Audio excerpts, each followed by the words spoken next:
Hey, baby, what's good? What's poppin'? It's another Friday in this wretched country, and you are now tuned in to Jess Finesse Presents. Now, to the left of me, I wish I had a drum roll. You know, I wish we can do it. We can do a ring roll. Here with me is a very special guest. He goes by many names. You may have heard him as Boy Director. Maybe you've seen his videos on YouTube with TG Omori. All right. I'm here with. Don't do that. Don't do that.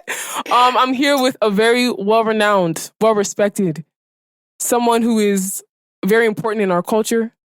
TG, what's popping? I'm alright. Jess, how are you? I'm good. Good. Actually, you know what? I'm lying. I'm not good. Let's actually be transparent. Why? So, okay. So for the past couple of days, right? I'm somebody I can look at social media and I'm not easily influenced by social media. Right. But for whatever reason, I've had a growing feeling of anxiety and like low-key paranoia with me always being on Twitter and seeing people like report like the increased crime in Lagos. Sure. So for the first time in like a very long time, I don't even think it's even happened to me before, I was scared to come out my house. Yeah. Like I was like, how am I going to start trying to come to the studio to be with you today and thinking that, oh, what if they rob me or like if something happens? This is the first time I felt like that. So I'm actually pretty down today. Like I'm so happy that you're here. Guy, you are fly as hell. Like just seeing your outfit is gingering me, but like my normal energy is not where it normally would be because of what's going on outside. It's crazy. I can't even lie, man.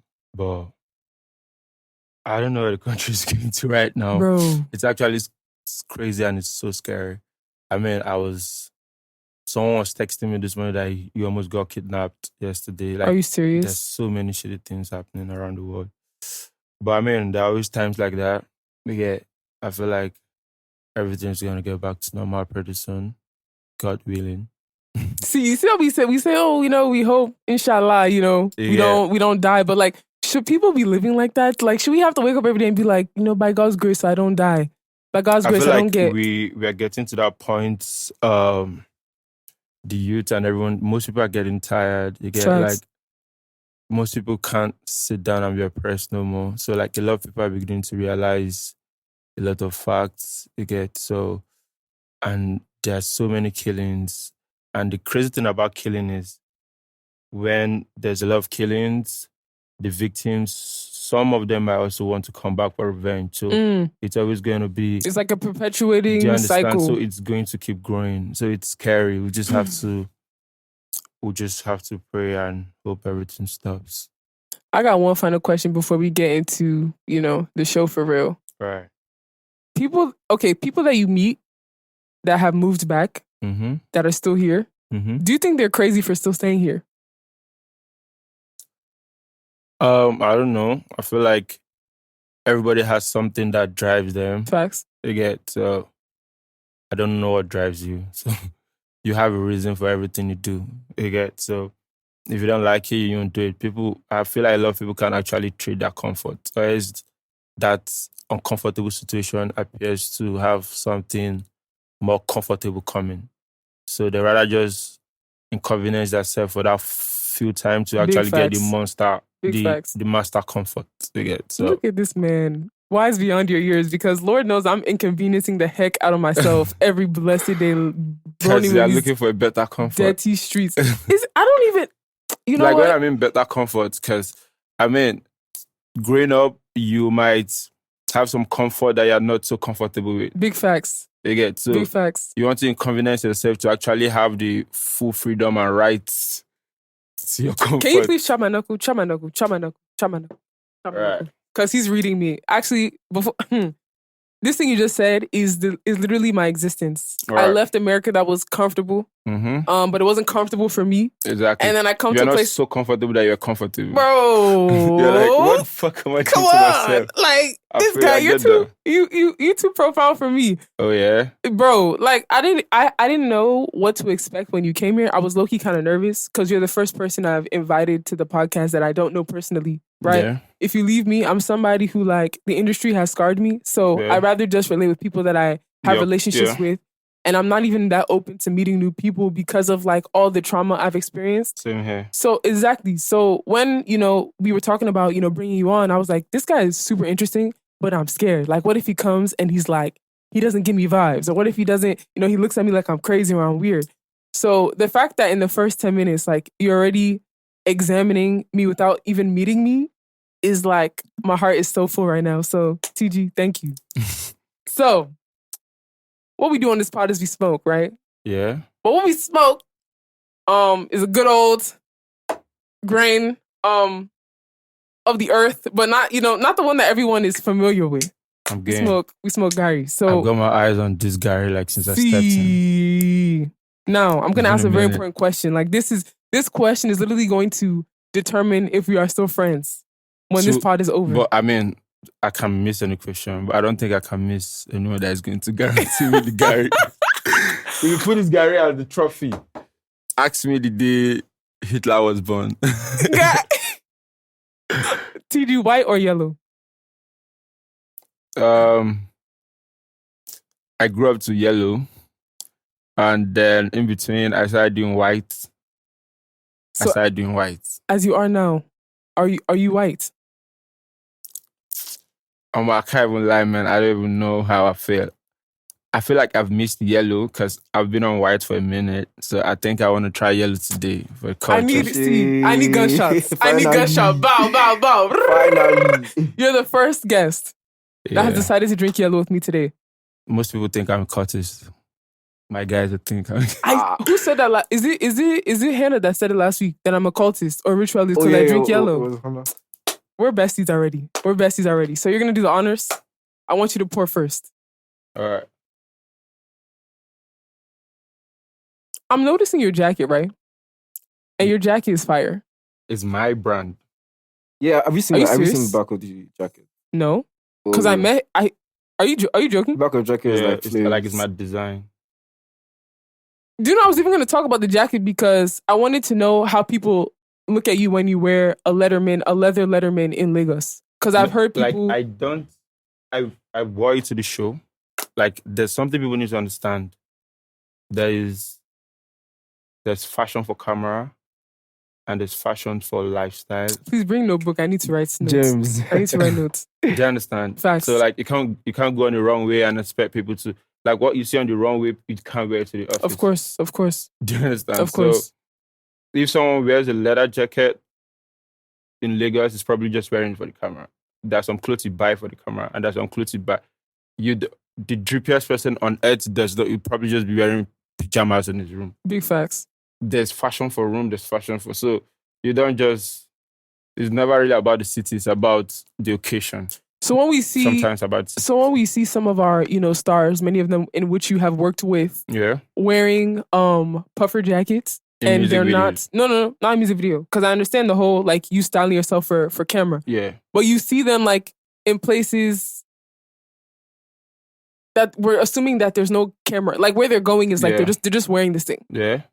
What is your take? We should just assume that they're going to somewhere makes sense for them to wear the jacket? No, I mean, that's what I said. Like, this ideology or this mentality is not...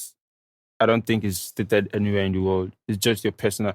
There's some things people need to understand. There are some things that you don't learn. It's just your own personal ideology that I feel like is right. So people do whatever makes them happy.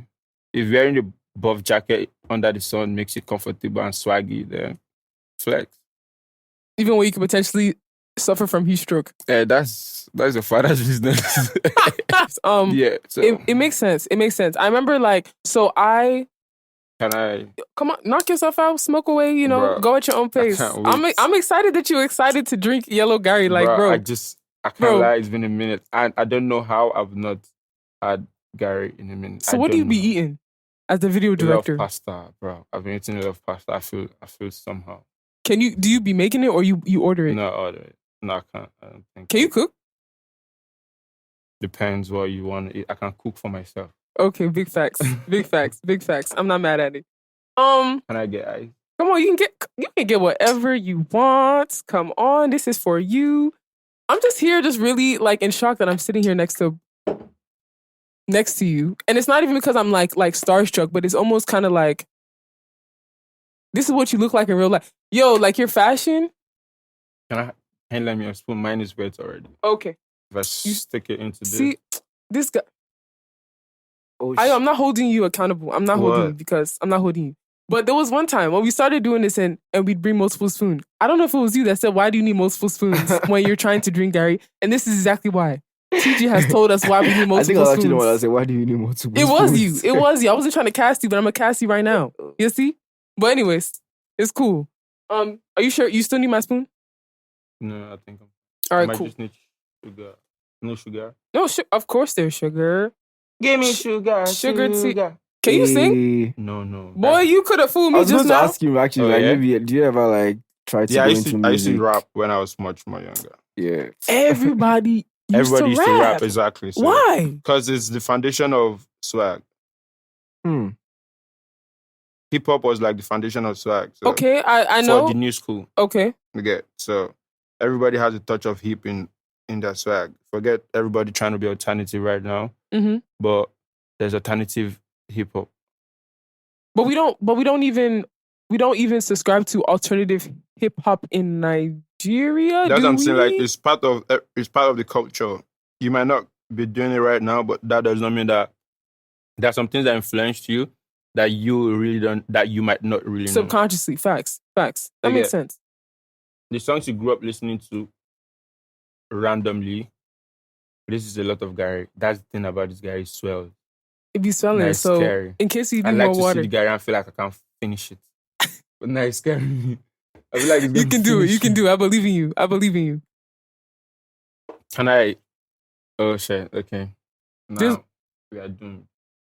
Whoa. See how you're pouring? This thing is giving me anxiety. Is that not too much sugar? Sugar is good to reduce stress. Are you stressed? I'm always stressed. Damn. Well, did he say he's stressed? Yeah, he said he's always stressed. Oh, okay. I mean, it's kind of low-key understandable why he would always be stressed. Okay, so now I got you. I brought you out of the house. I brought you off set to come and pod. I hope you're not procrastinating. I hope I'm not taking you away from pending work. And if I am, I apologize in advance. Yeah, but I mean, it's cool. What work do you have on the table? I have to edit Buju's video. I think he wants to drop soon. Buju? Yeah. I have to write a lot of treatments. I have a lot of shoot next week. I think I'm shooting every day next week, and it's so scary. Is that, do you normally do that? No, it's rare. Sometimes, because I've been away from filming for 2 weeks. Is 2 weeks a long time? That's only 14 days, bro. I practically shoot 2 videos every week. That's the goal you set for yourself? It's just demand. I can actually choose to shoot 5, but energy level can't. Demand is crazy. Do you reject a lot of videos? A lot. Why do you reject them? Based on what factors? Energy. Energy of who? The artist or the video? The artist, the song. I just need to feel like shooting it. What's your thought process? What things you look at before deciding how to shoot this video? I don't know. I probably just heard the song and listen to the way you converse, and I probably just want to shoot it because there's some videos that looks like trouble. Okay, when you say, I'm so interested in this. When you say it looks like trouble. There's some clients that I can tell that this one doesn't even know what he wants. And then he might probably, or he doesn't even understand the art. Facts. You might probably want to explore, and then you end up getting the audience but not getting him. So then it's going to be a lot of back and forth and all of that. And sometimes you're not in the mood for trouble. There's some songs and some projects that are worth the trouble. Give me an example of a song and video that was worth the trouble for you.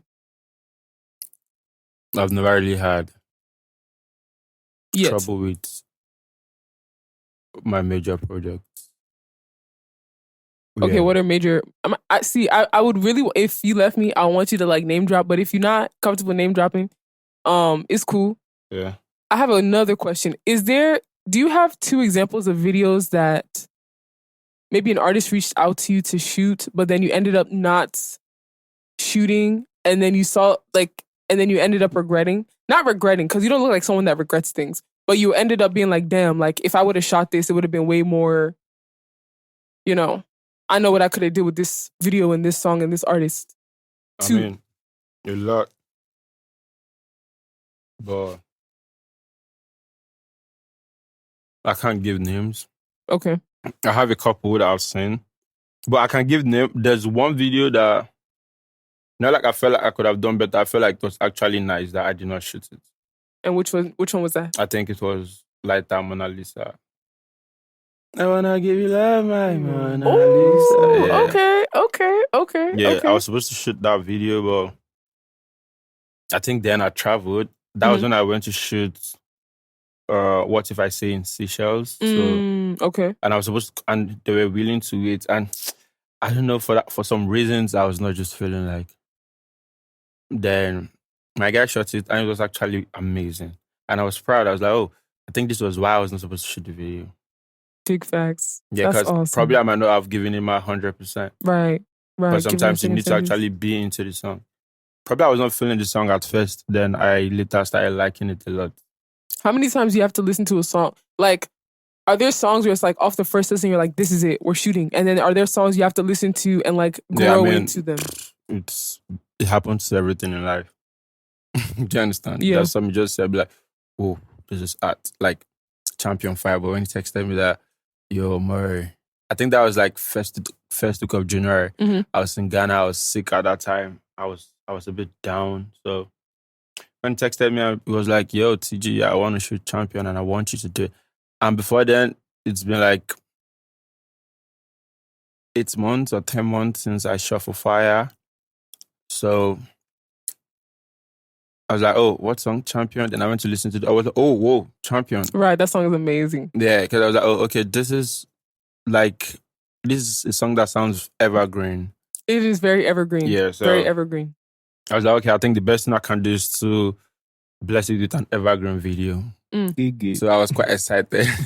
Yeah, look, like there's some things you listen to, I'd be like, I feel like I don't think people like Burna Boy, Wizkid, or Davido or some. I don't think they should ever have a bad video. Cause have you seen videos that they've shot? No, when I mean that, because if you are a director and Wizkid hits you up for a video, you know, like it's a shot ahead. There's some things that you just can't miss. Because now there's some artists that have gotten to a level where they can make bad music. Okay. It's actually possible. What? Because that bad music, some people will still like it. I feel like that's the art. Mm-hmm. Yeah, I get what there's some artists that have crossed that bad music level whereby every song they make, because they already have the publicity and the PR strategy. So when you say bad song, you mean a song that will not become commercially successful? Yeah. Okay. I agree to that. Like Wizkid, even if he makes a song that maybe many people don't like, it's still gonna blow. Exactly. I feel you. I feel you. If you're called up to bless the visuals, you just have to do it right. And right, you did. Okay.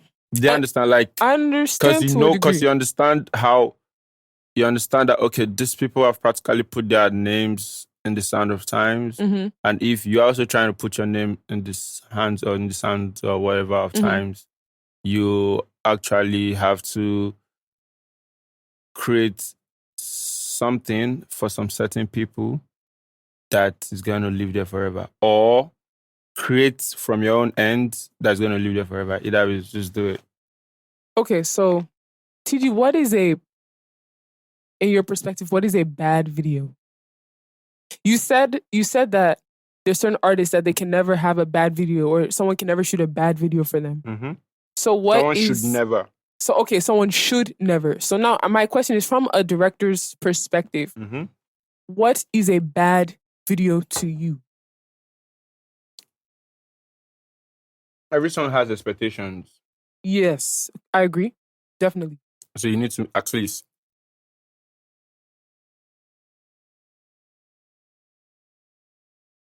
meet the expectations. But how do you meet the expectations of the masses? Like Nigerians, they're very hard to please. Exactly. That's why you need to study the market. And that's why they are A-list and they are B-lists. I'm not gonna ask you what's an example of a bad video. I'm not gonna put you on the spot like that. But I know for me as someone, okay, so you're a creator of arts, right? The medium is, visuals used for commercial purposes. I'm on the end of the spectrum as I'm a part of the, society that you can pass for critique art. I don't critique art, but I'm very honest right now. I'm in a stage in my life where like I'm shifting from critiquing to more like trying to understand why people do what they do, because I think critiquing is not effective anymore. Right. You use your bias, you use your preconceived notions, you use your life experiences, and then you project it on people's art. I don't think it doesn't make sense to me anymore. I think before the show we were talking about the video and CK's video. Yep. The director is Nigerian. No, I think she's Nigerian, but she's not based in Nigeria. Okay. And she shot the pitch scene at mini campus stadium, and that's crazy because we go to mini campus stadium every day. All it doesn't the time. Look trippy to us. Yeah. But she might probably just come there and be like, whoa, this is some cool ass pitch for an African soccer game setting or something. Right. Yeah. Sometimes I travel and I go to excuse me. No problem. I travel and I go to places like Ghana, and I want to shoot something, and people are like, yeah, like we've shot here before, like everybody else used here. And I'll be like, I want to use it my own way. Keyword your own way, because the way you have the angles and the way you light the place will make it look completely different than maybe Ghanaian directors or people that have been shooting there time and time again. Oxlade Iwe. Have you seen Iwe? I've seen Iwe. Yeah, I shot in Ghana. Did y'all say like, was there a reason why y'all shot in Ghana? Actually, I just did not want her to shoot in Nigeria. Why? Because it's away. I wanted to go away. I feel you. Yeah, so I wanted to actually... No, see, if you like finish the milk, I will buy words. I was gonna shoot in Cape Verde. Okay. But then that was when the corona thing started. Right. I think Cape Verde were quick to close that border. Every country was closing their borders. I wanted to go to Tanzania, closed. Seychelles, closed. Cape Verde, closed. Mauritius, closed. I was like, okay. Ghana, neighbors. Here I come. Come on. We're shooting away when Corona just started and like the peak. So like March, April? This is more like, I don't know, probably Migari. Oh, I don't know what it's called. So, because it's more milk than Gary. Exactly. Milk don't pass Gary. You know, they say water don't pass Gary. So milk don't pass Gary. Yeah, but I mean, I think it's going to be... I think it's going to bang. Cool. It's going to bang. Okay, so you ended up shooting away in Ghana. Go ahead. And it was wonderful. We were shooting. My mom was calling me that, yo, I heard the government is going to be closing the borders tomorrow. Where are you? I was like, yo... I don't know. I'll probably stay in Ghana. So would you have been down to be locked down in Ghana for all those months? No. Why not? The way everybody gasses up Ghana, like, I think I would... I mean, I need to be back in Lagos. I need to hustle. You got money to make. Exactly. Big facts. I've got family too. Like, bro, when Corona started, everybody thought that was the end of the world. So everybody wants to be with their family when the world is about to end. Do you live with your family? No, I live alone. But like, I just need to be close to family. Close to them. Makes sense. My family's still like 15 minutes away. So okay, makes sense. Without further ado, are you ready to pick up the first fan? Sure. Hey. What should I do? Yeah. This guy hacks and go, where'd you hear that from? One Nollywood movie. This guy, I think he was all these gendered guys. And he came back to take over his father's throne. So I was like, I was like, what the hell? It was trippy as hell. Like Nollywood movies, during the lockdown, I was watching a lot of Nollywood movies and I was appreciating the fact. I was just were you watching them for inspiration or just watching them? No. I was just watching them for cruise. Sometimes I'm trying to shoot an American standard movie. Do you live in an American standard house? Don't do this. Don't make me love you. Don't make me love you. No, like it's like that's facts. It is what it is. Like you don't expect Nollywood to shoot American. London Bridge is falling.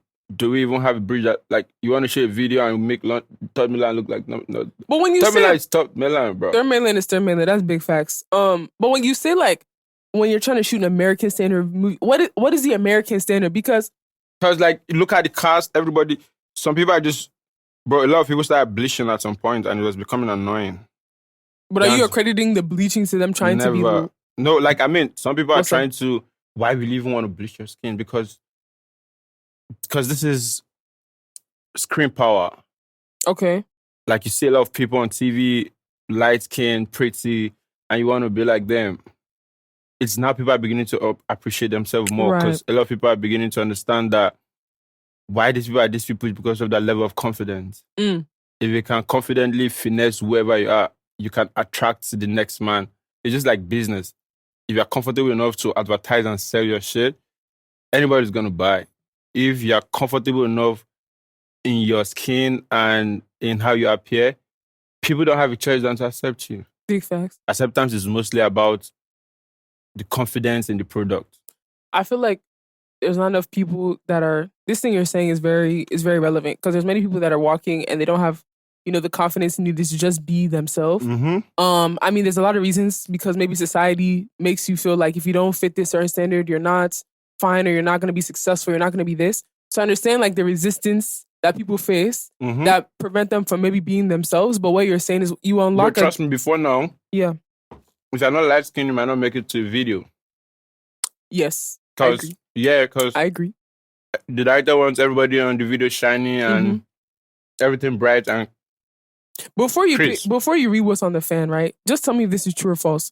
There was one time a few years ago, because I used to model. I don't really model anymore, but somebody said that it's better to shoot, and they weren't saying this in a colorist way, but they were just explaining the reality of something that dark skin, it's harder for dark skin to like appeal better on camera for coloring and all of that. For coloring, lighting, and all that stuff. Yeah. And I was like, oh damn. A fair lady just adds small lights. Versus a darker skin where you have to like be conscious of the lighting setup and things like that. To actually make it look like what they want. So it takes more efforts to use darker skinned women. But that was then when people were trying to appease. But now people are beginning to appreciate the black skin. Like it is what it is. You can't change it. You can't change it. You can't change it. Anyway, so you have just listened to Jess Finesse Presents and we are out. Out.